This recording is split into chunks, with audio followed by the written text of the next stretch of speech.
Hello friends, नमस्कार। एक बार फिर स्वागत करेंगे आपके अपने यूट्यूब चैनल जीडीएसजी के क्लासेस में। तो दोस्तों, आज के इस वीडियो में हम 11 बजे के सुबह की शुरुआत में एसएससी सीपीओ एसआई की जो पोस्ट आई हुई है 4000 से ऊपर, तो इसके लिए हम जीके जीएस की टॉप 50 क्वेश्चन को देखेंगे। तो दोस्तों, साथ में जुड़े रहिएगा। वीडियो पसंद आए तो लाइक करिएगा, कमेंट करिएगा, चैनल को सब्सक्राइब करिएगा। एसएससी सीपीओ की जो भी मेरे मित्र तैयारी कर रहे हैं उनके लिए काफ़ी ज़्यादा इंपॉर्टेंट क्वेश्चन हैं। ये सब आपके सिलेबस के अनुसार ही चलाया जा रहा है, तो साथ में जुड़े रहिए दोस्तों। प्लेलिस्ट बन गया, प्लेलिस्ट में भी जाके देख सकते हैं।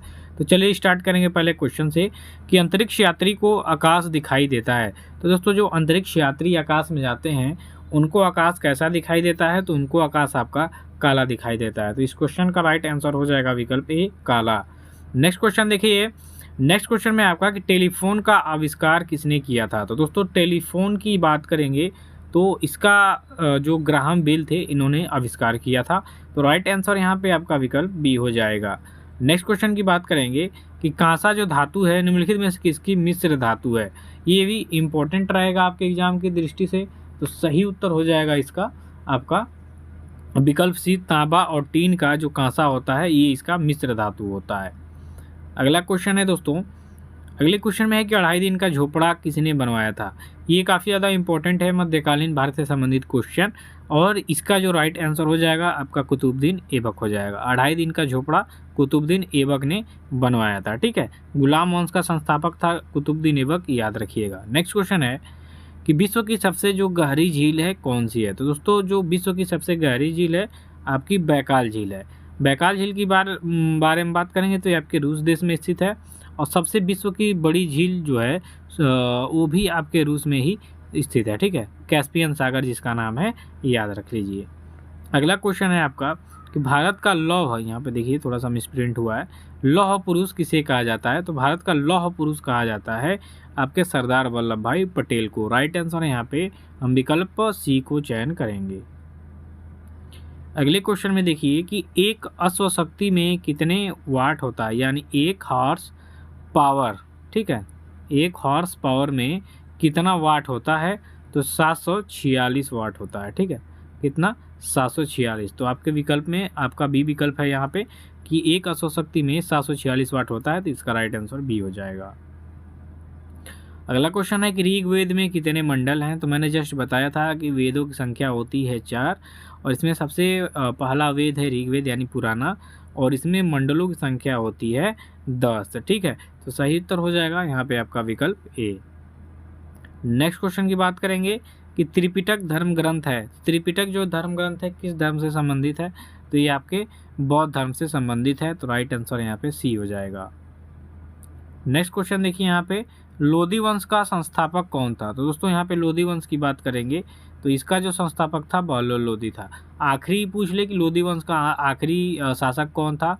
तो आपका इब्राहिम लोदी था, जो 1526 में जो पानीपत का प्रथम युद्ध हुआ था इसमें बाबर ने इसको हरा के और उस मैदान में इनको मार दिया था, और यहाँ पे मुगल वंश की नींव पड़ी थी 1526 में। अब नेक्स्ट क्वेश्चन की बात करेंगे कि पंजाब केसरी किसे कहा जाता है मित्रों? तो पंजाब केसरी की बात करेंगे तो ये कहा जाता है आपके लाला लाजपत राय को। तो सही उत्तर यहाँ पे आपका जो विकल्प बी है इस सही उत्तर हो जाएगा, लाला लाजपत राय। नेक्स्ट क्वेश्चन की बात करेंगे कि हॉकी का जादूगर किस व्यक्ति का लोकप्रिय उपनाम है, यानी हॉकी का जादूगर किसे कहा जाता है? तो मेजर ध्यानचंद्र को कहा जाता है। देखिए, मेजर ध्यानचंद्र जो थे ये हॉकी खेल में अपने उत्कृष्ट प्रदर्शन के लिए हॉकी के जादूगर का नाम कमाया था। यानी कई बार तो ये होता था कि इनकी हॉकी की जो स्टिक होती थी उसको चेक किया जाता था कि इसमें चुंबक तो नहीं है। ये इतने टैलेंटेड थे हॉकी के खेल में, तो इसलिए इनको हॉकी का जादूगर कहा गया है, मेजर ध्यानचंद्र को, याद रखिएगा। नेक्स्ट क्वेश्चन है आपका, आगा खा कप का जो संबंध है किस खेल से है? तो आगा खा, जब भी आगा खा कप की बात करेंगे ये हॉकी खेल से संबंधित हो जाएगा। तो सही उत्तर यहाँ पे आपका विकल्प ए राइट आंसर हो जाएगा। अगले क्वेश्चन में कि बोस्टन चाय पार्टी का जो संबंध है किस क्रांति से है? ये देखिए वर्ल्ड हिस्ट्री से क्वेश्चन है, बोस्टन चाय पार्टी या बोस्टन टी पार्टी भी करके दे देगा। तो बोस्टन टी पार्टी जब भी आपके दिमाग में आए आप अमेरिका के क्रांति से संबंधित यहाँ पे समझ लेंगे, सोच लेंगे, तो बोस्टन टी पार्टी यानी चाय पार्टी का जो संबंध है वो अमेरिका की क्रांति से है। अगले क्वेश्चन की बात करेंगे कि चंद्रगुप्त मौर्य के दरबार में ग्रीस के राजदूत का क्या नाम था। ठीक है, ग्रीक या ग्रीस, तो देखिए जो सिकंदर, ठीक है, सिकंदर के ही सब लोग ये इसके अंतर्गत जो इसका सेनापति था सेल्यूकस निकेटर, तो इसने अपनी पुत्री की शादी चंद्रगुप्त मौर्य से की थी। तो इसने अपना एक राजदूत भेजा था जिसका नाम था मेगस्थनीज। तो राइट आंसर बी हो जाएगा। अगले क्वेश्चन में है कि दिन ए इलाही धर्म कब चलाया गया। अब दिन ए इलाही धर्म की बात करेंगे तो अकबर ने इसको स्टार्ट किया था 1582 ईस्वी में। राइट आंसर यहाँ पे विकल्प आपका जो सी दिख रहा है यहाँ पे सही उत्तर हो जाएगा। ठीक है, चलिए नेक्स्ट क्वेश्चन देखेंगे। आपके नेक्स्ट क्वेश्चन में है कि हुएनसांग किसके शासनकाल में भारत आया था। तो देखिए हुएनसांग एक चीनी यात्री था और ये आया था आपके हर्षवर्धन के शासनकाल में। राइट आंसर यहाँ पे विकल्प सी हो जाएगा। अगला क्वेश्चन है नमामि गंगे कार्यक्रम की शुरुआत कब हुई है। तो ये नरेंद्र मोदी के द्वारा स्टार्ट किया गया एक कार्यक्रम है और इसकी शुरुआत हुई थी आपकी, कब हुई थी दोस्तों, तो 7 जुलाई 2016 को। कब हुई थी, 7 जुलाई 2016 को नमामि गंगे परियोजना की शुरुआत हुई थी। अगला क्वेश्चन है आपका यहाँ पे कि किसान दिवस कब मनाया जाता है। तो दोस्तों किसान दिवस की जब भी बात आएगी यह आपका 23 दिसंबर को मनाया जाता है, यानी दिसंबर में मनाया जाता है। तो राइट आंसर विकल्प यहाँ पे डी हो जाएगा आपका। नेक्स्ट क्वेश्चन की बात करेंगे कि पोंगल किस राज्य का प्रसिद्ध त्यौहार है। तो दोस्तों पोंगल की जब भी बात आएगी आप तमिलनाडु के बारे में सोचेंगे। ठीक, तो राइट आंसर यहाँ पे ए हो जाएगा कि पोंगल आपका तमिलनाडु राज्य का प्रसिद्ध त्यौहार है। ठीक है, यहाँ पे सही उत्तर हो जाएगा यहाँ पे आपका विकल्प ए। अगला क्वेश्चन है कि महात्मा बुद्ध को ज्ञान कहाँ प्राप्त हुआ था। तो महात्मा बुद्ध को जो ज्ञान का प्राप्त हुआ था उस स्थल का नाम है बोधगया और सारनाथ में इन्होंने सबसे पहला अपना उपदेश दिया था। तो इस क्वेश्चन का राइट आंसर हो जाएगा विकल्प बी। अगला क्वेश्चन देखिए, शरीर का तापक्रम कहाँ पर नियंत्रित होता है। तो शरीर का तापक्रम आपके हाइपोथैलेमस में नियंत्रित होता है। तो राइट आंसर यहाँ पे विकल्प सी हो जाएगा। नेक्स्ट क्वेश्चन देखेंगे, लार में कौन सा एंजाइम पाया जाता है। तो दोस्तों मनुष्य के लार में एंजाइम जो पाया जाता है उसका नाम है टाइलिन। ठीक है, तो राइट आंसर डी हो जाएगा कि लार में टाइलिन नामक एंजाइम पाया जाता है। याद रखिएगा, काफ़ी ज़्यादा इंपॉर्टेंट क्वेश्चन है। अगला क्वेश्चन है आपके खेल जगत से कि पेनाल्टी स्ट्रोक किस खेल से संबंधित है। तो पेनाल्टी स्ट्रोक की बात करेंगे तो ये आपके हॉकी के खेल से संबंधित है और पेनाल्टी किक की अगर जो बात करेंगे तो आपके फुटबॉल से संबंधित होता है। ठीक है, तो याद रखिएगा, अगर जो पेनाल्टी किक मारना यानी फुटबॉल, ठीक है, पैर से मारते हैं, और स्ट्रोक जब भी बात आएगी तो हॉकी स्टिक स्ट्रोक। ठीक है, स्टिक माने वही हॉकी स्ट्रोक। ठीक है, तो पेनाल्टी स्ट्रोक हॉकी। अगला क्वेश्चन है आपके कि कुचिपुड़ी किस राज्य की नृत्य शैली है। तो कुचिपुड़ी की बात करेंगे तो दोस्तों कुचिपुड़ी आपके आंध्र प्रदेश की एक शास्त्रीय नृत्य है, क्लासिकल डांस है ये। तो राइट आंसर सी हो जाएगा। अगला क्वेश्चन देखिए कि सुभाष चंद्र बोस ने आज़ाद हिंद फौज की जो स्थापना है वह कहाँ पर किया था। तो आज़ाद हिंद फौज की स्थापना सुभाष चंद्र बोस के द्वारा जो किया गया था वो आपके सिंगापुर में किया गया था। तो राइट आंसर डी हो जाएगा यहाँ पर। अगला क्वेश्चन है कि पेंच राष्ट्रीय उद्यान किस राज्य में स्थित है दोस्तों। तो पेंच राष्ट्रीय उद्यान की बात करेंगे तो ये आपके मध्य प्रदेश राज्य में स्थित है। काफ़ी ज़्यादा इंपॉर्टेंट क्वेश्चन है, इसको आप ध्यान से देखिएगा। अगले क्वेश्चन की तरफ चलेंगे तो आपका अगला क्वेश्चन है दोस्तों कि दाचीग्राम राष्ट्रीय पार्क किस राज्य में स्थित है। ये भी काफ़ी ज़्यादा इंपॉर्टेंट है और ये आपके जम्मू कश्मीर राज्य में स्थित है। तो राइट आंसर यहाँ पे आपका विकल्प ए हो जाएगा। अगला क्वेश्चन है दोस्तों कि काजीरंगा राष्ट्रीय पार्क किस राज्य में स्थित है। ये काफ़ी ज़्यादा इंपॉर्टेंट क्वेश्चन है और काजीरंगा एक गेंडा के एक सिंग वाले गेंडे के लिए काफ़ी ज़्यादा फेमस है और ये आपके असम राज्य में स्थित है। असम की राजधानी दिसपुर याद कर लीजिएगा। अगला क्वेश्चन है कि मुगल वंश का संस्थापक कौन था। तो मैंने जस्ट बताया कि 1526 में बाबर ने इब्राहिम लोदी को हरा के मार दिया और वहाँ पे मुगल वंश की नींव रखी थी। तो इसका राइट आंसर आपका डी हो जाएगा, बाबर।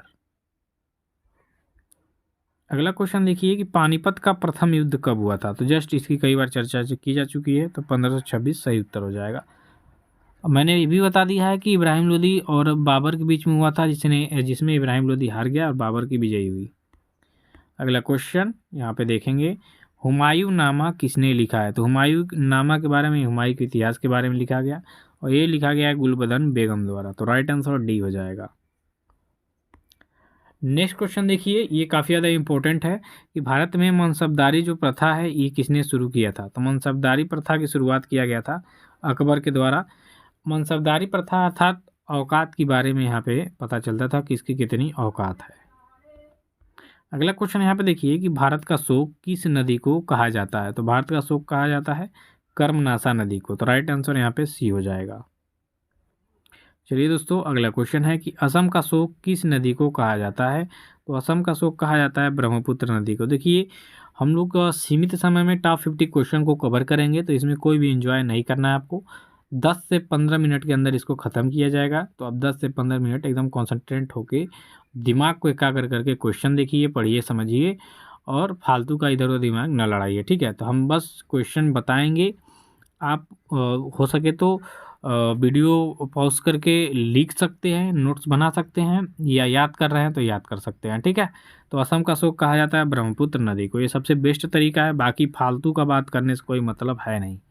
क्षेत्रफल की दृष्टि से भारत का सबसे छोटा राज्य कौन सा है? तो भारत का सबसे छोटा राज्य क्षेत्रफल की दृष्टि से आपका गोवा आ जाएगा। और सबसे बड़ा पूछ दे तो राजस्थान कर देंगे। चौथे नंबर पे आपका उत्तर प्रदेश आता है, याद रखिएगा। अगला क्वेश्चन है कि वियतनाम की राजधानी कहाँ है? तो वियतनाम, जब भी वियतनाम, हनोई और डाग, याद रखिएगा। यानी वियतनाम की राजधानी हनोई है और यहाँ पे जो मुद्रा है वो चलती है डॉग। इस पर मैंने ऑलरेडी देश मुद्रा और राजधानी संबंधित वीडियो बनाया है, जाके देख सकते हैं। तो राइट आंसर इसका डी हो जाएगा, ठीक है? हनोई हो जाएगा। अगला क्वेश्चन क्या है आपका कि भारत का सबसे बड़ा नमक का उत्पादन करने वाला राज्य कौन है? तो नमक का उत्पादन जब भी आएगा गुजरात सीधा सीधा, क्योंकि समुद्र तट रेखाओं में सबसे बड़ी समुद्र तट रेखा आपके गुजरात की ही है और इस हिसाब से भी नमक का उत्पादन गुजरात में ज़्यादा किया जाता है।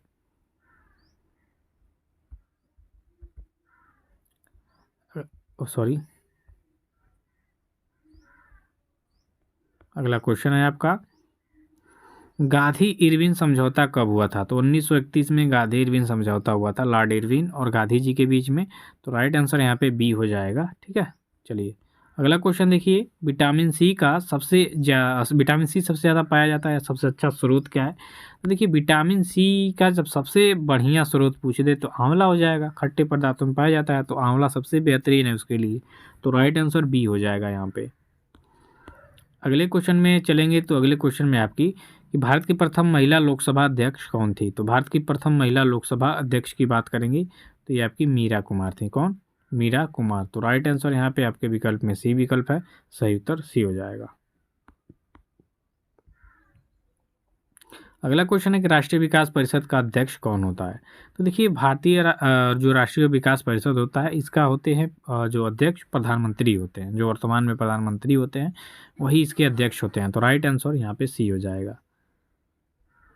अगले क्वेश्चन में देखिए कि वानखेड़े स्टेडियम आपका कहाँ पर स्थित है? तो वानखेड़े स्टेडियम बहुत ही फेमस स्टेडियम है और ये मुंबई में। वानखेड़े स्टेडियम में सचिन तेंदुलकर की स्टैचू भी लगाई गई है, जो हाल ही में लगाया गया है, जब आपका विश्व कप 2023 वाला हो रहा था उसी समय, ठीक है? तो राइट आंसर ये हो जाएगा। अगला क्वेश्चन यहाँ पे पूछा जा रहा है कि गोवा की राजधानी कहाँ है? तो गोवा की राजधानी दोस्तों पणजी है, याद रखिएगा। देखिए, एसएससी के एग्जामों में ऐसे क्वेश्चन, बहुत ही हल्के क्वेश्चन आते हैं, याद रखिएगा। हम लोग क्या करते हैं, हल्के क्वेश्चन चेक कर बहुत हाई पढ़ के जाते हैं और ये हल्के वाले भूल जाते हैं और यही पूछेगा क्वेश्चन में। आप देखे होंगे एग्जाम देते हैं तो जीके जीएस का, ठीक है? मेघालय की राजधानी कहाँ है? तो मेघालय की राजधानी है आपकी शिलांग। राइट आंसर यहाँ पे बी हो जाएगा। अगला क्वेश्चन देखिए कि संसद के कितने सदन होते हैं? या सदन हो गया, सॉरी, सदन। तो देखिए, 2 ही सदन होते हैं। कौन कौन से? तो एक आपका लोकसभा हो जाएगा, एक आपका राज्यसभा हो जाएगा। राज्यसभा को हम लोग उच्च सदन बोलते हैं, है कि नहीं? और लोकसभा को आपको बोलते हैं निम्न सदन। लोगों के लिए ये लोकसभा वाला होता है, ये प्रत्यक्ष रूप से यहाँ पे लोगों के द्वारा चुन के सदस्य जाते हैं, तो इनकी प्राथमिकता कुछ ज़्यादा होती है कि नहीं? तो सही उत्तर यहाँ पे विकल्प सी हो जाएगा। नेक्स्ट क्वेश्चन में बात करेंगे कि अल्पसंख्यक वर्गों के हितों का संरक्षण किस अनुच्छेद में निहित है। तो अल्पसंख्यक वर्गों के हित का जब संरक्षण की बात आ जाए तो सीधा सीधा आर्टिकल 29 पे हम जाएंगे, यानी अनुच्छेद 29 के अंतर्गत अल्पसंख्यक वर्गों के हितों के संरक्षण का प्रावधान किया गया है। तो राइट आंसर डी हो जाएगा आपके इस क्वेश्चन का। अगले क्वेश्चन में देखिए कि राष्ट्रपति का जो कार्यकाल है कितने वर्ष का होता है। तो देखिए कार्यकाल से संबंधित क्वेश्चन आते हैं तो राष्ट्रपति का भी कार्यकाल आपके 5 वर्ष का होता है। प्रधानमंत्री भी आपके 5 वर्ष के लिए चुने जाते हैं। कोई भी सांसद है वो आपके 5 वर्ष के लिए चुना जाता है। कोई भी विधान सभा के सदस्य होते हैं 5 वर्ष के लिए चुने जाते हैं। ठीक है, तो ये कुछ चीज़ें हैं जो आपको याद रखने रहे। ठीक है, चलिए अगला क्वेश्चन है कि भारतीय संविधान में कितनी अनुसूचियां हैं। तो दोस्तों भारतीय संविधान में कुल 12 अनुसूचियां हैं। तो राइट आंसर डी हो जाएगा आपके इस क्वेश्चन का राइट आंसर। नेक्स्ट क्वेश्चन में दिया गया है कि निम्न में से किस अनुच्छेद में प्रेस की स्वतंत्रता निहित है। तो प्रेस की स्वतंत्रता जो निहित है यह आर्टिकल 19 में है, यानी अनुच्छेद 19 में आपके प्रेस की स्वतंत्रता का प्रावधान किया गया है। तो सही उत्तर यहाँ पे आपका विकल्प हो जाएगा डी। तो आज के वीडियो में बस इतना ही। ऐसे ही प्यार दुलार बनाए रहिए। धन्यवाद। Thank you so much.